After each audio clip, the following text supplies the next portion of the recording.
नमस्कार दोस्तों। कल अपन ने राजस्थान के इतिहास के जो गोहिल वंश के वो कुछ महत्वपूर्ण फैक्ट्स थे उनके बारे में देखा था। अब आज से अपन जो महत्वपूर्ण शासक हुए गोहिल वंश के अंदर उन शासकों के बारे में अध्ययन करेंगे। तो सबसे पहले अपन देखते हैं राजस्थान में बहुत शौर्यवान, बहुत गौरवशाली योद्धा पैदा हुए। उसमें भी सबसे ज्यादा जो वीर पैदा हुए वो मेवाड़ की धरती पर हुए। और मेवाड़ के जो गोहिल वंश था उसके बारे में अपन पढ़ रहे हैं। और मैंने उस दिन बताया था आपको कि जो गोहिल वंश की जो स्थापना थी वो गुवादित्य द्वारा की गई थी। एक वल्लभी नगर गुजरात के राजा थे जिनका नाम शिलादित्य और उनकी रानी पुष्पावती के द्वारा एक पुत्र का जन्म होता है गुहादित्य का। और उस गुहादित्य ने 566 ईस्वी में एक वंश की स्थापना की जो आगे जाकर के गोहिल वंश, गोहिल डायनेस्टी के नाम से प्रसिद्ध हुआ। उस गोहिल वंश की जब गुहादित्य ने उस गोहिल वंश की राजधानी किसको बनाया, नागदा, जो कि कहाँ पर पड़ता है, उदयपुर के अंदर। नागदा उदयपुर को उन्होंने अपनी राजधानी बनाया। उस टाइम पे एक भीलों का एक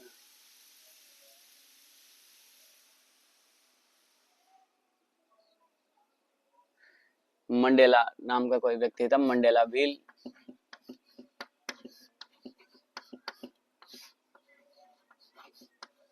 जो कि ईडर का राजा था। उसने अपना जो अंगूठा काटकर और इसका गुवादित्य का राज्याभिषेक किया था। और तभी से आपको पता है कि भील हमेशा जो मेवाड़ के राजाओं के साथ हमेशा कंधे से कंधे मिलाकर लड़ते रहे हैं। वहां से लेकर के महाराणा प्रताप, उसके बाद अंत तक भी भीलों ने मेवाड़ के राजाओं का साथ दिया था।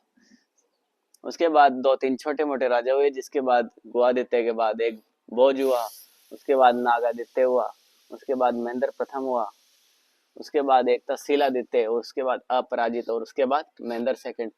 ये महेंद्र सेकंड को भीलों ने मार दिया था, ये जरूर क्योंकि इसने भीलों के विद्रोह में कुछ कार्य किए थे, इसलिए इसकी हत्या किसको द्वारा, भीलों द्वारा की गई थी। और एक राजा हुए शिलादित्य, उनके काल का एक शिलालेख प्राप्त होता है। शिलालेख किसी पत्थर या सील पर लिखा हुआ लेख, लिखी हुई जो बातें, उसको शिलालेख बोलते हैं। और यह प्राप्त हुआ है अपन को 646 ईस्वी का। और उसमें इस जो गोहिल वंश का और गुहादित्य के जो शासन स्थापित का कार्यक्रम इस अभिलेख के द्वारा अपने को निर्धारण किया गया है। उसके बाद अपन देखते हैं बहुत तगड़े शासक हुए मेवाड़ के अंदर, जिनका नाम था बप्पा रावल। दोस्तों, बप्पा रावल जब उनके पिता या फिर पूर्वज महेंद्र सेकंड की हत्या कर दी गई थी भीलों के द्वारा, तो वो वहां से चले गए थे और एक ऋषि हुआ करते थे, हरित ऋषि। और हरित ऋषि की गायों का चराने का काम किया करते थे। जब हरित ऋषि को पता चला कि ये राजवंश है, और तो ये उनको समझाते हैं कि आपका काम गाय चराना न होकर के राज करना है, तो ये मना करते हैं। फिर हरित ऋषि इनको आशीर्वाद देते हैं कि तुम एक दिन बहुत बड़े राजा बनोगे। और हरित ऋषि की कृपा से बप्पा रावल बाद में राजा बनते हैं।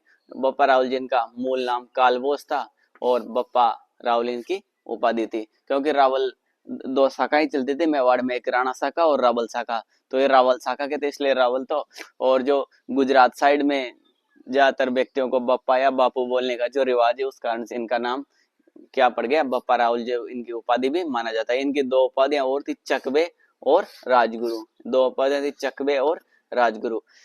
बप्पा रावल के समय में एक 115 ग्रेन का जो सोने का सिक्का प्राप्त हुआ है, जिसपे बप्पा रावल का चित्र अंकित किया गया है, जिसमें बप्पा रावल को दिखाया गया है। और 115 ग्रेन का सोने का सिक्का प्राप्त हुआ है। उसके बाद गोहिल वंश के वास्तविक संस्थापक किसको माना जाता है, बप्पा रावल को। संस्थापक तो थे गुहादित्य, और जिन्होंने वास्तविक अर्थात जिसने इस वंश को बहुत ज्यादा प्रसिद्धि दिलाई उस समय, तो गोहिल वंश को वास्तविक संस्थापक बप्पा रावल को माना जाता है। एक इतिहासकार हुए सीवी वैद्य। सीवी वैद्य ने बप्पा रावल की जो तुलना है वो 4